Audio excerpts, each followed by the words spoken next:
2026 সালের সদকাতুল ফিতরা কত টাকা সর্বনিম্ন এবং সর্বোচ্চ কত টাকা নির্ধারণ করা হয়েছে? আমি গুনাহগার বলে দেব ইনশাআল্লাহ। কয়টি খাদ্যদ্রব্য দিয়ে ফিতরা আদায় করা যায়? টাকা দিয়ে ফিতরা আদায় করা যাবে কিনা? কি দিয়ে ফিতরা আদায় করা উত্তম? আমি গুনাহগার বলে দেব। শুধু তাই নয়, ফিতরা কার উপর ওয়াজিব? কে ফিতরা আদায় করবে? ফিতরা সম্পর্কে হাদিসের মধ্যে কি রয়েছে? ফিতরা দেওয়ার ফজিলত, ফিতরা না দিলে আমাদের কি ক্ষতি হবে? আমি গুনাহগার বলে দেব। ফিতরা আপনি কাকে দিবেন? ফিতরা আপনি কখন দিবেন? ফিতরা দেওয়ার সঠিক নিয়ম আমি গুনাহগার বলে দেব ইনশাআল্লাহ। ঋণ থাকলে ফিতরা দেওয়া লাগবে কিনা? একজনের ফিতরা আপনি কতজনকে দিতে পারবেন? অথবা কয়েকজনের ফিতরা আপনি কি একজনকে দিতে পারবেন? কিতাবে কি রয়েছে সে সম্পর্ক বলে দেবে ইনশাআল্লাহ। সর্বোপরি কথা হলো, ফিতরা সম্পর্কে যা যা প্রয়োজন আমি গুনাহগার আজকের এই ভিডিওর মধ্যে বলে দেব, আপনাদের উপকারে আসবে ইনশাআল্লাহ। তাই ধৈর্য সহকারে শেষ পর্যন্ত শুনতে থাকুন। প্রিয় দিনদার মুসলমান ভাই ও বোনেরা, আমরা সর্বপ্রথমে ফিতরা এই 2026 সালে সর্বনিম্ন কত টাকা নির্ধারণ করেছেন এবং সর্বোচ্চ কত টাকা নির্ধারণ করেছেন আমরা জেনে নেই। এই 2026 সালে বাংলাদেশে সর্বনিম্ন ফিতরা নির্ধারণ করেছেন ইসলামিক ফাউন্ডেশন কর্তৃক আয়োজিত 110 টাকা করে, আর সর্বোচ্চ ফিতরা নির্ধারণ করেছেন 2805 টাকা করে। আশা করি সকলে বুঝতে পেরেছেন। আবারও বলতেছি, বাংলাদেশে ইসলামিক ফাউন্ডেশন কর্তৃক আয়োজিত ফিতরা নির্ধারণ করেছেন সর্বনিম্ন 110 টাকা করে, আর সর্বোচ্চ 2805 টাকা করে। যাদের সামর্থ্য আছে সর্বোচ্চ ফিতরা আদায় করা, তারা সর্বোচ্চ ফিতরা আদায় করবেন। যাদের সামর্থ্য আছে 110 টাকা করে আদায় করা, তারা 110 টাকা করে আদায় করবেন। এটা সামর্থ্যের উপর নির্ভর করে, অবশ্যই সামর্থ্য অনুযায়ী আদায় করতে হবে। ইসলামী শরিয়া অনুযায়ী কয়টি খাদ্যদ্রব্য দিয়ে ফিতরা আদায় করা যায় অথবা তার সমূল্য টাকা দিয়ে ফিতরা আদায় করা যায়? 5টি খাদ্যদ্রব্য দিয়ে অথবা তার সমূল্য বাজার মূল্য দিয়ে ফিতরা আদায় করা যায়। 1 নম্বর হচ্ছে আটা বা গম, 2 নম্বর হচ্ছে যব, 3 নম্বর হচ্ছে খেজুর, 4 নম্বর হচ্ছে কিশমিশ, 5 নম্বর হচ্ছে পনির। এই 5টি খাদ্যদ্রব্য দিয়ে সদকাতুল ফিতরা আদায় করা যায়। পরিমাণ কি? যদি আপনার সামর্থ্য থাকে আটা বা গম দিয়ে আদায় করা, আপনি আটা বা গম দিয়ে আদায় করবেন। 1 কেজি 650 গ্রাম, আর এর সমূল্য বাজার মূল্য হচ্ছে 110 টাকা। তো জনপ্রতি 110 টাকা করে আদায় করলে ফিতরা আদায় হয়ে যাবে। আর যার সামর্থ্য আছে জব দিয়ে আদায় করা, সে জব দিয়ে আদায় করবে 3 কেজি 300 গ্রাম। টাকা দিয়ে আদায় করলে টাকার পরিমাণ হচ্ছে 595 টাকা। 3 নম্বরে খেজুর, যার সামর্থ্য আছে খেজুর দিয়ে ফিতরা আদায় করা, সে খেজুর দিয়ে ফিতরা আদায় করবে। পরিমাণ 3 কেজি 300 গ্রাম। টাকার পরিমাণ হচ্ছে 2475 টাকা। যার সামর্থ্য আছে কিশমিশ দিয়ে ফিতরা আদায় করার, সে কিশমিশ দিয়ে ফিতরা আদায় করবে অথবা তার সমূল্য টাকা দিয়ে ফিতরা আদায় করবে। কিশমিশ দিয়ে ফিতরা আদায় করলে 3 কেজি 300 গ্রাম, আর টাকা দিয়ে আদায় করলে 2640 টাকা করে প্রতিজন ফিতরা আদায় করে নিবে। 5 নম্বরে পনির, কার যদি সামর্থ্য থাকে পনির দিয়ে ফিতরা আদায় করা, সে পনির দিয়ে ফিতরা আদায় করবে 3 কেজি 300 গ্রাম, যার টাকা পরিমাণ হচ্ছে 2805 টাকা। এটা হচ্ছে সর্বোচ্চ ফিতরা। তো সর্বোপরি কথা হলো, যার সামর্থ্য আছে যেটা দিয়ে ফিতরা আদায় করার, সে সেটা দিয়েই ফিতরা আদায় করবে। এটা হচ্ছে সঠিক নিয়ম। অনেকে দেখা যায় অনেক টাকার মালিক, সামর্থ্য আছে ফণি দিয়ে ফিতরা দেওয়ার, অথচ সে ফণি দিয়ে ফিতরা দেয় না। সে কি করে? ওই যে আটা বা গম দিয়ে ফিতরা আদায় করে। এইরকম করলে আপনার ফিতরা আদায় হবে না। আল্লাহ তাআলা কবুল করবে কিনা আল্লাহ তাআলাই ভালো জানে। তো যা যে সামর্থ্য আছে সে অনুযায়ী সে ফিতরা আদায় করবে। এই জন্য তো 5টি খাদ্যদ্রব্যর ব্যবস্থা করে রেখেছেন। আশা করি সকলে বুঝতে পেরেছেন। কৃপণতা করা যাবে না। রিজিকের মালিক আল্লাহ, রিজিক দিয়েছেন আল্লাহ। আল্লাহর পথে খরচ করলে, গরিব অসহায়কে দিলে কখনো রিজিক কমে না, রিজিক বৃদ্ধি হয়, এটা মনে রাখবেন।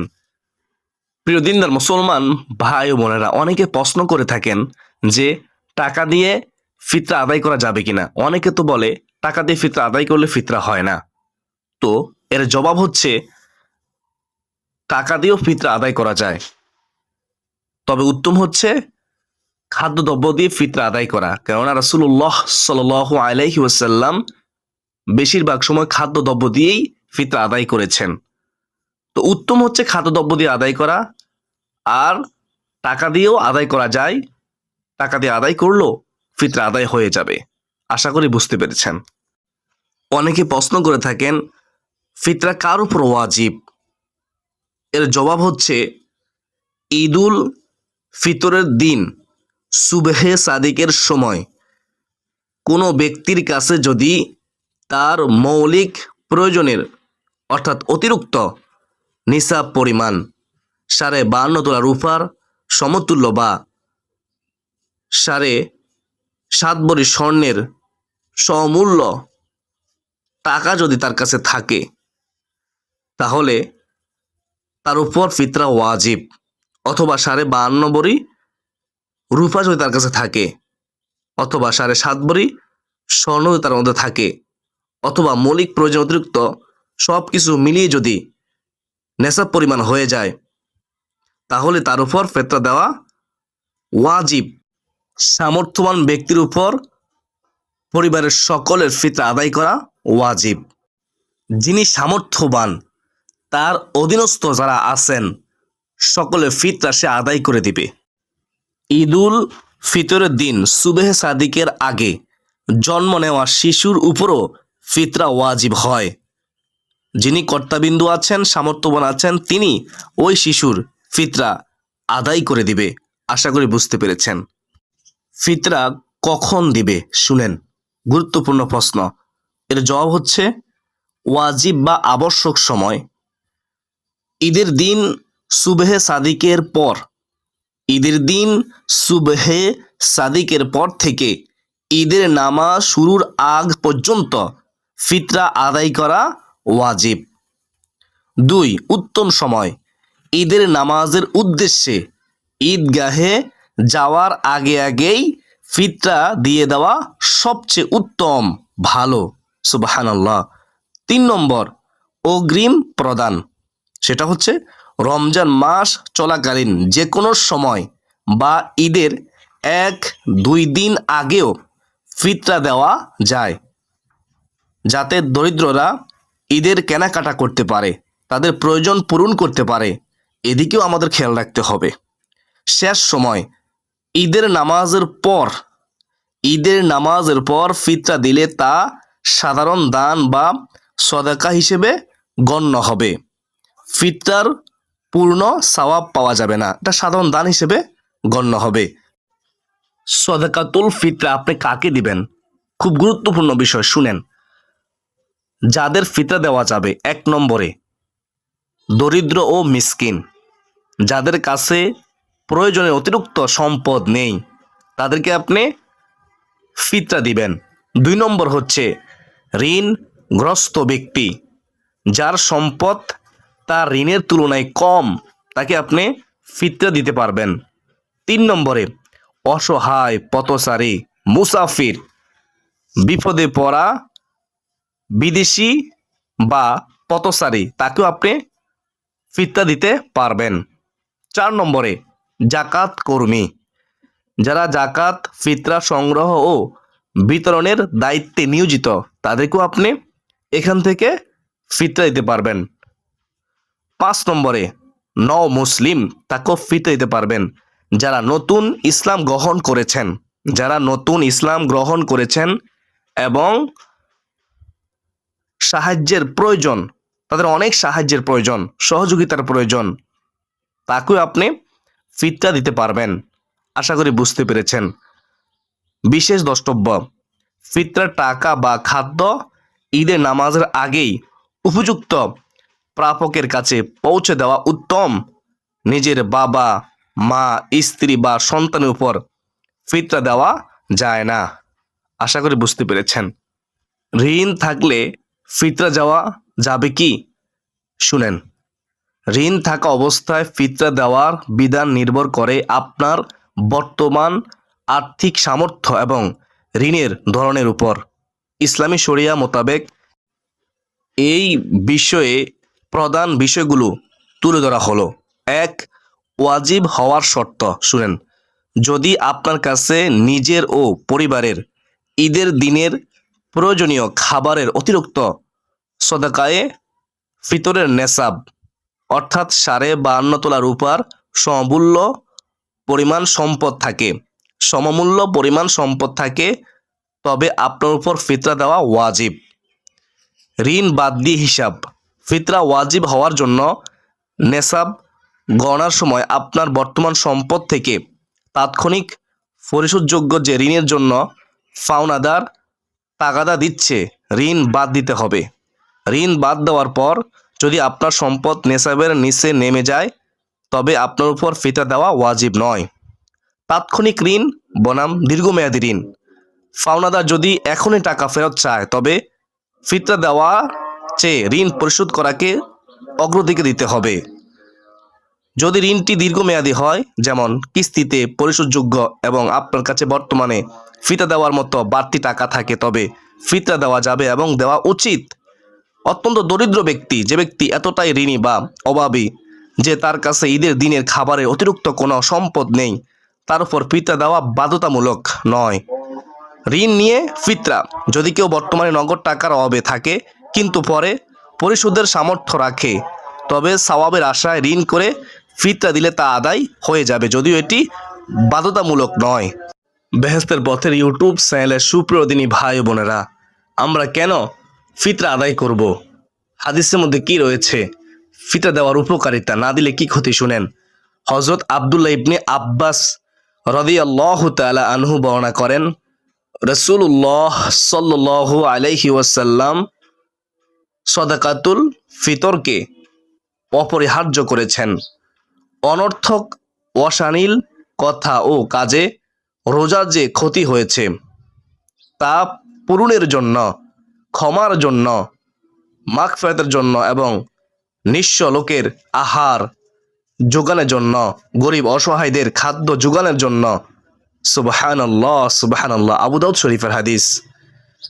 হযরত জারির রাদিয়াল্লাহু তাআলা আনহু বর্ণনা করেন, রাসূলুল্লাহ সাল্লাল্লাহু আলাইহি ওয়াসাল্লাম বলেছেন, রমজানের রোজা সাদাকাতুল ফিতর আদায় করার পূর্ব পর্যন্ত আসমান জমিনের মাঝে ঝুলন্ত থাকে। তারগিব ও তারহিব কিতাবের মধ্যে রয়েছে।